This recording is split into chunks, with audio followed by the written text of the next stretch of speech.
So I have this tweet from James O'Keefe himself. Maricopa County election trainer Amy Bricker deletes her LinkedIn after OMG's Maricopa election training expose. Can you explain what this expose was and what happened? It wasn't even a big, massive bombshell of them doing anything really wrong. If you scroll through some of the rest of the tweets, you'll see the video. This was a video from a Maricopa County training, and this is like one of the most contentious counties in the country. And the worker was saying, quote, "It's not our job to police ballot harvesting." Quote, "We're not any type of law enforcement agency." This is Amy Bricker. Now, Tim, I'm not sure she's incorrect about that. The legislature of Arizona, this is kind of in the weeds here, has made a law that says, no, we can't, the trainers don't police that. If you're angry, be upset at the legislature, not the trainer who's following the law. I didn't release this video because she did something wrong. I released this video to let them know that I'm in there. We'll just play the intro of your video? It's not Watergate. Question about drop-off ballots. Are we allowed to say anything? Because it is a felony for people to turn in ballots outside their home. No. Just 2 weeks away from the presidential election, we are inside recording the trainings. We take you inside Maricopa County, Arizona, where election trainings are now in full swing. Meet Amy Bricker. She's an election trainer from Maricopa County. She says if poll workers spot ballot harvesting activity, it is not their job to police that illegal activity. Check this out. As a poll worker, it's not your responsibility to police that. We're not any type of law enforcement. During yet another election poll watching training session at Maricopa County's election office, another citizen journalist discovered that federal agents from the DOJ will be inside those election centers. Again, all of this recorded by volunteers, citizen journalists, and poll watchers there in Arizona. What would be some reasons why the Department of Justice would need to show up at your poll center? They could be following up on a lawsuit or just coming to monitor things for this election. So that's a little taste. So who are these people? How do they get these jobs to train others on these elections? That's a good question. Who are these election trainers? I don't know. And so was she saying when it comes to someone who may be ballot harvesting, don't police them? Correct. She's saying, is she saying not to report it? It's not our job to police that. So what she means as Bricker's response, quote, "As long as the ballot is signed and dated, we don't get involved. If it's signed by the owners," is direct quotes from the rest of the video. "If it's signed by the owners, it's valid," raising questions. But the legislature of Arizona, the law, that's the law. So she's following the law. So people are angry at her, by the way, which I don't support. This poor girl's getting death threats. Jeez. Unfortunately, and I'm against that. They should be upset at the legislator. But remember, ballot harvesting means you're delivering a bunch of other people's ballots. But it could be your sister, brother, grandfather, etc. That's legal. What's not legal is to fill out multiple ballots. Right. I think actually most states allow some form of secondary ballot drop-off to varying degrees. So that could include ballot harvesting. And there's only a small amount of states that actually explicitly forbid it. Correct. And if you could look at these, I don't know if you can pull down the responses from the clerks or the head of the county, Stephen Richter is his name. Congrats to the intrepid dance video journalist who secretly wondered, why do they always have to, can we just talk about this? What does dancing have to do with this? Why do they hate? It's like they call James alt-right, far right, and he's just like, well, and this is kind of criticize your dancing. This is kind of philosophically fascinating. Stay classy, O'Keefe. Well, I'm a reporter, and I quote people for a living. Now, here's the rest of this. James O'Keefe's history of cringe dance. This is Is it a compilation of good dance moves? I don't know what that links to. Oh, it's the Young Turks link. They're making fun of my dancing. Again, why are liberals making fun of dancing? I don't. Well, here's an interesting thing. This is like going viral on TikTok too, where people are like, "Guess who I just voted for?" They're doing the Trump dance. They hate the dancing. The Trump dance is so good. It's like one of the best dances ever made. It's not at a golf swing. Did you see? This guy, he had a golf swing. Very end. This guy, Stephen Richter, is a big deal. He's on they had a front page New York Times profile on him. These are big top dogs. My point, Tim, is that, and I genuinely believe this. You can go through these weird responses, but. This is Bill Gates. If you can scroll down on not this thread, but the next tweet down. Shame on you, James O'Keefe. If we can scroll down. Oh, on your page. Keep going, scrolling down. It's a shame. Bill Gates. Not the Bill Gates, but other Bill Gates. Apparently, they're which one right is it? there. Go down, up one. This right here? No. You may have to keep going. Shame on me. There it is. There Shame it is. on me. Bill Gates. Shame on you, James O'Keefe. Your bad faith. This is the Bill Gates, not Bill Gates Microsoft. There's another Bill Gates who works in Maricopa County elections. Shame on you, O'Keefe. Your bad faith undercover investigation endangers the safety of workers. Election workers are our friends, neighbors, and family members. They did nothing wrong. They deserve our respect. Again, I'm a reporter, and my job is to report. It's interesting that newspapers can quote people, but when you video quote them, somehow it puts them in danger. I mean, I guess I understand that on some level in this highly divided world of ours when things have become so heightened. But I'm factually reporting what's happening, and I think all of this is meant to deter fraud. And what I hope what I know will happen in the next week, because I'm the leader of this effort, is we're just going to have 100 people provide recordings, Tim.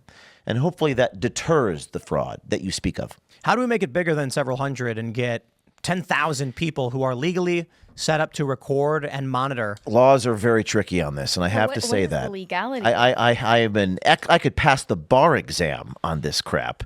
I have posted to our website all the laws. It's only legal in so many states. It's very complicated. So you gotta check the OMG website.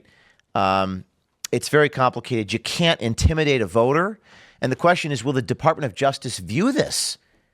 It's not, but will they pull an Orwellian thing and try to say that we're intimidating voters by recording? It only matters if they win. So here's the issue. If you go to one of these polling locations completely under your legal rights and engage in monitoring or whatever it is legally, and Trump wins, no, you're good. But if you do that and then Kamala wins, you're going to get locked up. Yeah, but are they going to lock up everybody? Do you think they're going to do that? They set up Capitol police offices around the country to go after people who were wandering around on January 6th and didn't even enter the building. There are people who showed up. So there's one story that I've talked about quite a bit. It was a woman who told me she was going to jail for 18 months, her and her husband, because they showed up to the Capitol hours after the Capitol was breached. They went on the side of the building. They were walking around where there was no broken glass and no violence. The doors had been propped open.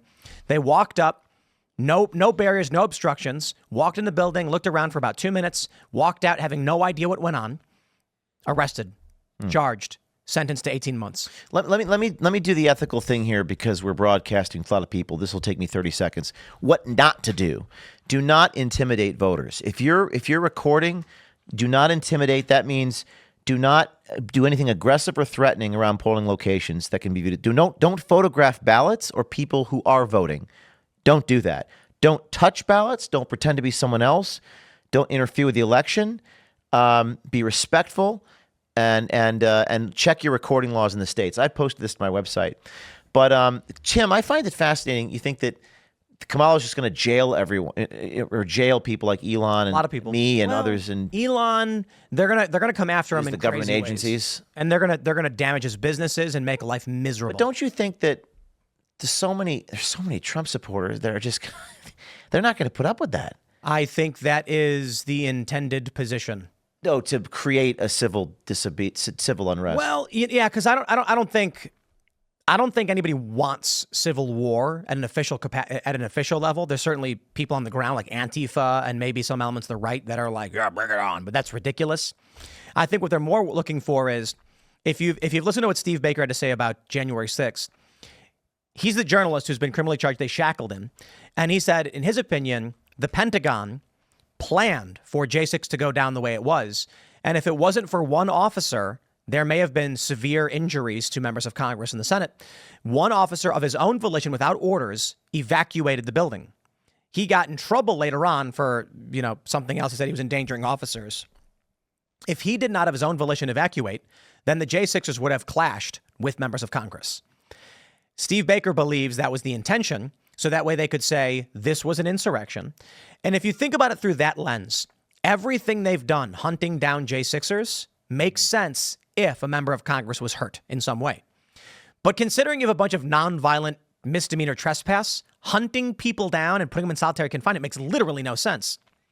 So I would say it's not that anybody wants a grand scale separatist movement or anything like that, but that they want to terrify people into sitting down and shutting up.